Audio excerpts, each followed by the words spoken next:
We all have that dream trip we've been wishing we could go on, but too often life, or usually price, gets in the way. That's why Priceline is here to help you turn your dream trip into reality. With up to 60% off hotels and up to 50% off flights, you can book everything you need for your next adventure. Don't just dream about that next trip. Book it with Priceline. Download the Priceline app or visit Priceline.com and book your next trip today. Go to your happy price, Priceline. With Venmo Stash, a toggle on one hand and ordering a ride in the other means you're stacking cash back. With Venmo Stash, get up to 5% cash back when you pick a bundle of your favorite brands. Earn more cash when you do more with Stash. Venmo Stash terms and exclusions apply. Max $100 cash back per month. See terms at venmo.me/stash terms. ¿Cuánto pesó la cruz que Jesús cargó desde Jerusalén hasta el Gólgota? Muchas personas tienen una idea novelada de lo que Jesucristo hizo en la cruz. Se le presenta como un sacrificio romántico, producto de la traición de un amigo íntimo que deja una gran enseñanza a la humanidad y nada más.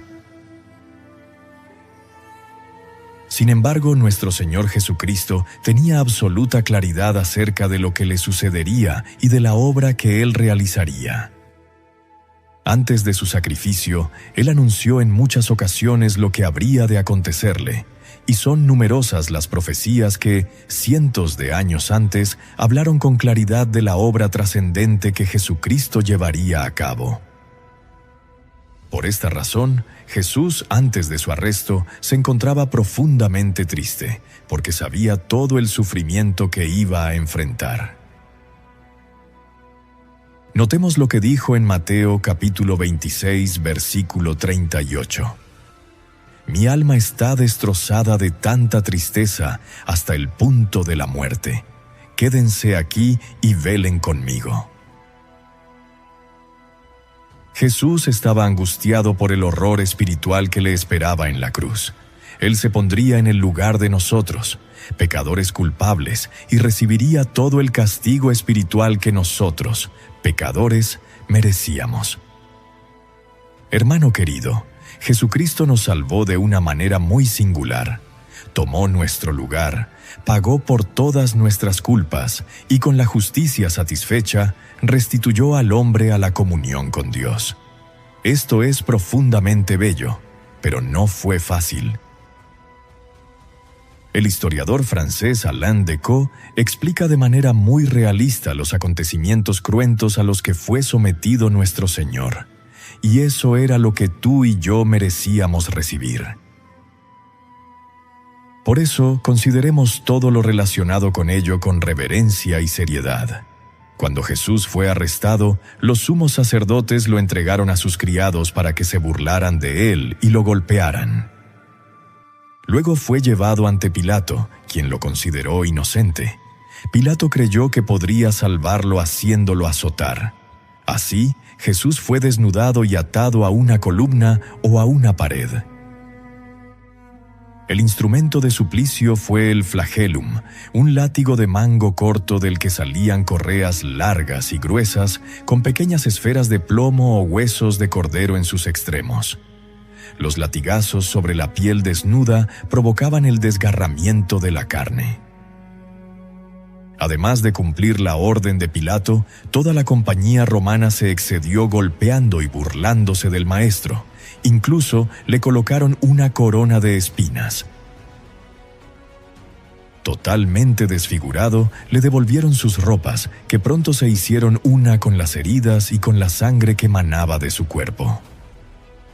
Sin embargo, Jesús aún no se enfrentaba al mayor de los suplicios de la época, la cruz. Este castigo estaba reservado para desertores, esclavos, ladrones y rebeldes. El político y filósofo romano Cicerón consideró la crucifixión como el castigo más cruel y aterrador que podía existir. Era una combinación de crueldad absoluta y de espectáculo, diseñada para infundir el mayor terror posible en la población. En muchos casos, la muerte del ejecutado se producía días después de estar colgado, ante la mirada constante de los transeúntes. El cuerpo experimentaba una mezcla de asfixia, pérdida de sangre, deshidratación y fallas progresivas de distintos órganos. Pero, ¿dónde surgió este terrible castigo? De acuerdo con Cilliers, probablemente el castigo de la crucifixión se originó con los asirios y los babilonios y fue usado sistemáticamente por los persas en el siglo VI a.C.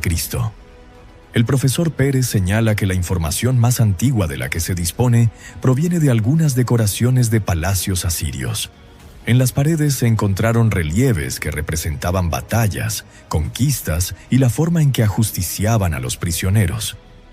Allí aparece la técnica del empalamiento, un antecedente directo de lo que más tarde sería la crucifixión. Uno de esos relieves, explica la historiadora Rebeca de Nova, muestra a prisioneros colgados en postes, con el poste insertado a través de las costillas, después de que Sennacherib conquistara la ciudad israelita de Laquis en el año 701 a.C. El propósito de este castigo insoportable era enfatizar la crueldad y el terror que les esperaba a los prisioneros y rebeldes, según se señala en un artículo de la World History Encyclopedia. Cilliers, junto con François Retief, escribió el artículo The History and Pathology of Crucifixion, la historia y la patología de la crucifixión, publicado en la revista South African Medical Journal. Allí explican que los persas llevaban a cabo las ejecuciones en árboles o postes, en lugar de utilizar una cruz formal. Ahora bien, en el siglo IV a.C., Alejandro Magno llevó este castigo a los países del Mediterráneo oriental. Alejandro y sus tropas sitiaron la ciudad de Tiro, actual Líbano, considerada prácticamente inexpugnable. Cuando finalmente lograron entrar, crucificaron a unos 2,000 habitantes. Los sucesores de Alejandro introdujeron el castigo en Egipto y Siria, así como también en Cartago, la gran ciudad del norte de África fundada por los fenicios. Durante las guerras púnicas, los romanos aprendieron la técnica y la perfeccionaron durante unos 500 años. Donde quiera que iban las legiones romanas, practicaban la crucifixión y en algunos lugares los pueblos sometidos terminaron adoptándola. En el año 9 después de Cristo, el caudillo germano Arminio ordenó la crucifixión de soldados del general romano Varo, tras el enfrentamiento conocido como la Batalla del Bosque de Teutoburgo, en la actual Alemania, una de las derrotas más humillantes para Roma. So good, so good, so good. New spring arrivals are at Nordstrom Rack stores now. Get ready to save big with up to 60% off Rag & Bone, Marc Jacobs, Free People, and more. How did I not know Rack has Adidas? Because there's always something new. Join the Nordy Club to unlock exclusive discounts, shop new arrivals first, and more. Plus, buy online and pick up at your favorite Rack store for free. Great brands, great prices. That's why you Rack. The world moves fast. Your workday, even faster. Pitching products, drafting reports, analyzing data. Microsoft 365 Copilot is your AI assistant for work. Built into Word, Excel, PowerPoint, and other Microsoft 365 apps you use. Helping you quickly write, analyze, create, and summarize. So you can cut through clutter and clear a path to your best work. Learn more at Microsoft.com/M365 Copilot. En Israel, antes de la llegada de los romanos, también se utilizó este tipo de castigo. Tenemos fuentes que hablan de crucifixiones anteriores a la dominación romana en Tierra Santa, señala Pérez. Esta información se conoce gracias al historiador, político y militar judío Flavio Josefo, nacido en Jerusalén en el siglo I. Por otro lado, de acuerdo con el artículo de Cilliers y Retief, los romanos también llegaron a crucificar a los condenados en árboles o postes, pero incorporaron una variedad de cruces, como la cruz en forma de X, crux decusata. Sin embargo, en la mayoría de los casos, usaban la conocida cruz latina, crux immissa, o la cruz en forma de T, crux commissa. Estas cruces podían ser altas, crux sublimis, aunque eran más comunes las bajas, crux humilis, y consistían en un poste vertical, stips, y un travesaño, patibulum. Al condenado se le obligaba a cargar la parte horizontal de la cruz hasta el lugar de la ejecución. Según especialistas, las estructuras completas utilizadas por los romanos podían superar las 300 libras, alrededor de 136 kilos, razón por la cual se considera que los condenados cargaban únicamente el travesaño o patibulum, cuyo peso se estima entre 75 y 125 libras, aproximadamente 34 a 57 kilos. Cuando la víctima cargaba esta parte de la cruz, normalmente era desnudada y sus manos eran amarradas al madero. Las vigas verticales de la cruz solían estar colocadas de forma permanente en un lugar visible, fuera de las murallas de la ciudad, junto al camino principal. Es posible que en muchas ocasiones Jesús haya pasado junto a la misma viga vertical sobre la cual finalmente sería crucificado.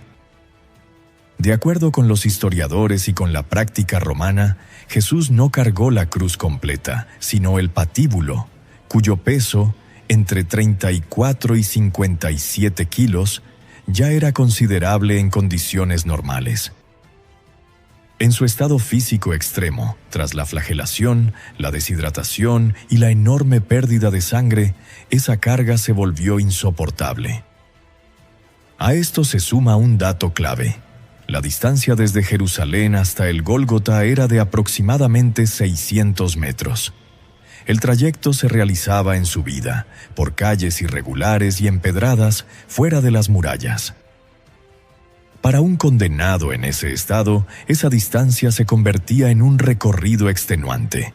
Podemos imaginar a Jesús esforzándose por avanzar, pero tambaleándose hasta caer. Intenta incorporarse, pero no puede. Incluso el centurión, habituado a este tipo de escenas, comprende que el condenado no logrará continuar por sí solo y decide buscar ayuda entre los espectadores. Simón de Cirene, quien ayuda a Jesús a llevar el madero hasta el Gólgota. Notemos lo que dice en el Evangelio de Lucas, capítulo 23, versículo 26. Cuando ellos se llevaban a Jesús, sucedió que un hombre llamado Simón, que era de Cirene, venía del campo. Los soldados lo agarraron, pusieron la cruz sobre él y lo obligaron a cargarla detrás de Jesús. La condición debilitada de Jesús hacía necesaria esta intervención. El hombre se llamaba Simón de Cirene y era originario de Cirene, en el norte de África, en la región que hoy corresponde a Libia. Sin duda, Simón se encontraba en Jerusalén como peregrino de Pascua, proveniente de su tierra natal a unas 800 millas, aproximadamente 1.300 kilómetros de distancia. Sabía poco o nada acerca de Jesús y no tenía ningún interés en asociarse con un hombre condenado a morir como criminal. Sin embargo, los romanos eran la autoridad y Simón no tuvo alternativa. Lo tomaron por la fuerza y colocaron sobre él la cruz para que la llevara. Es probable que lo escogieran precisamente porque era un extranjero y por tanto más visible y vulnerable entre la multitud. De manera notable, existen razones para pensar que este encuentro marcó profundamente su vida. Hay indicios de que Simón llegó a comprender lo que realmente significa tomar la cruz y seguir a Jesús, y que su familia terminó vinculándose al movimiento cristiano primitivo. Notemos lo que dice el Evangelio de Marcos, capítulo 15, versículo 21.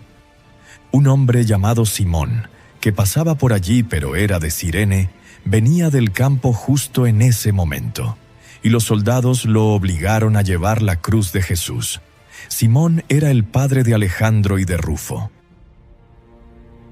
Al analizar este pasaje, observamos que Marcos se detiene en un detalle significativo. Simón era padre de Rufo. Ahora notemos lo que dice la epístola a los Romanos, capítulo 16, versículo 13. Saluden a Rufo, a quien el Señor eligió para hacer lo suyo, y también a su madre, que ha sido como una madre para mí. Según varios estudiosos bíblicos, este Rufo mencionado por el apóstol Pablo podría ser el mismo Rufo identificado como hijo de Simón de Cirene, lo que sugiere que aquel encuentro inesperado en el camino al Gólgota tuvo consecuencias eternas para toda una familia. Ahora bien, según el Evangelio de Lucas, capítulo 23, versículo 27, cuando Jesús iba camino al Gólgota, una gran multitud lo seguía, incluidas muchas mujeres que lloraban desconsoladamente. Era costumbre que una gran multitud acompañara a un criminal condenado en su camino a la crucifixión. Estaba diseñado para ser un evento público. De acuerdo con las prácticas de la crucifixión, un guardia romano marchaba al frente portando un letrero con el nombre y el crimen del condenado, proclamándolo en voz alta durante todo el trayecto hasta el lugar de la ejecución. Normalmente no se tomaba el camino más corto, sino uno más largo y visible, para que la mayor cantidad de personas pudiera presenciar cómo el Imperio Romano trataba a sus enemigos. El último tramo. Jesús lo recorre cuesta arriba, lo que incrementa aún más el sufrimiento. El trayecto desde la fortaleza Antonia hasta el Gólgota se cumple por fin. En ese momento es desnudado sin misericordia, añadiendo y despertando todavía más el dolor, pues para entonces la piel herida y sangrante ya se había adherido a la tela de la vestidura. El reo era clavado al travesaño horizontal, patibulum, que había cargado sobre sus hombros. Es extendido sobre el suelo y un clavo es colocado en cada muñeca. Al penetrar en el carpo, el nervio mediano resulta gravemente lesionado. El pulgar se repliega sobre la palma, quedando inservible, lo que provoca un dolor atroz y una discapacidad inmediata. Luego de esto, el patibulum es izado y fijado a la viga vertical. El cuerpo queda suspendido de las muñecas hasta que un clavo atraviesa ambos pies cruzados y los fija a la madera. Un hombre colgado de las manos comienza a experimentar contracciones musculares progresivas que afectan los antebrazos, los brazos y el tronco, desembocando en un estado cercano al tétano, caracterizado por espasmos dolorosos y una alteración profunda del equilibrio corporal. Los músculos respiratorios se ven comprometidos, los pulmones se llenan de aire que ya no puede ser exhalado. El tormento consistía entonces en una alternativa cruel. Para poder respirar, el condenado debía incorporarse apoyándose sobre los clavos que atravesaban sus pies. El dolor era tan insoportable que, agotado, se dejaba caer nuevamente, quedando suspendido de los brazos hasta que la asfixia lo obligaba a levantarse otra vez. A todo esto se sumaban la fiebre, la infección producida por los azotes y la imposibilidad de apoyar la espalda herida contra el madero. Otro estudioso del tema lo describe así: ciertamente, una muerte por crucifixión parece incluir todo lo que el dolor y la muerte pueden tener de horrible y espantoso: vértigos, calambres, sed, hambre, insomnio, fiebre traumática, tétano, vergüenza. Exposición pública de la humillación, prolongación extrema del tormento. Los romanos incluso añadían un pequeño apoyo para los pies con el fin de alargar conscientemente el suplicio. Horror anticipado y mortificación causada por heridas desatendidas. Todo intensificado hasta el límite de lo soportable, deteniéndose apenas antes del punto en que la víctima perdería la conciencia. Al sufrimiento físico, ya insoportable, se añade el profundo dolor emocional. Sin ningún reparo, los soldados romanos se reparten las ropas del crucificado sin esperar siquiera su muerte. A la desnudez y la vergüenza se suman los insultos constantes de una multitud enardecida. Sin embargo, Jesús guarda silencio y entre las pocas palabras que pronuncia desde la cruz, dice: Padre, perdónalos, porque no saben lo que hacen. Hermanos queridos, Nuestro Señor no perdió ninguna de sus facultades ni permitió que lo sedaran con vinagre. Estaba plenamente consciente, con todas sus capacidades intactas, pero sostenido por una inmensa dosis de amor y paciencia hacia toda la humanidad. Aún así, fue capaz de prometer al malhechor arrepentido: «De cierto te digo que hoy estarás conmigo en el paraíso». Jesús pagó un precio altísimo por nuestra salvación. Él, que es la vida, se entregó a la muerte y con su presencia destruyó al enemigo. El Evangelio de Lucas, capítulo 23, versículo 46, dice: Entonces Jesús, clamando a gran voz, dijo: «Padre, en tus manos encomiendo mi espíritu». Y habiendo dicho esto, expiró. Todos quedaron sorprendidos por su muerte. Jesús no murió por el colapso físico de las heridas, la infección o el desangramiento. Él entregó su vida voluntariamente, porque de otro modo la muerte no habría tenido poder sobre él. Finalmente, completó la obra resucitando de entre los muertos y ascendiendo a su lugar eterno, a la diestra del Padre. Jesucristo no es para nosotros un mártir, es el Salvador. Él venció a la muerte y al pecado para darnos parte en su victoria. Sigue diciendo hoy lo mismo que dijo a sus discípulos cuando se presentó vivo delante de ellos: «Mirad mis manos y mis pies, que yo mismo soy. Palpad y ved, porque un espíritu no tiene carne ni huesos como veis que yo tengo». Nada de lo que Él hizo fue casual. El Evangelio de Lucas, capítulo 24, versículos 46 y 47, declara: «Así está escrito, y así fue necesario que el Cristo padeciese y resucitase de los muertos al tercer día, y que se predicase en su nombre el arrepentimiento y el perdón de pecados en todas las naciones, comenzando desde Jerusalén». TaxAct knows filing taxes can be confusing, so we have live experts on hand who can help answer any questions you may have.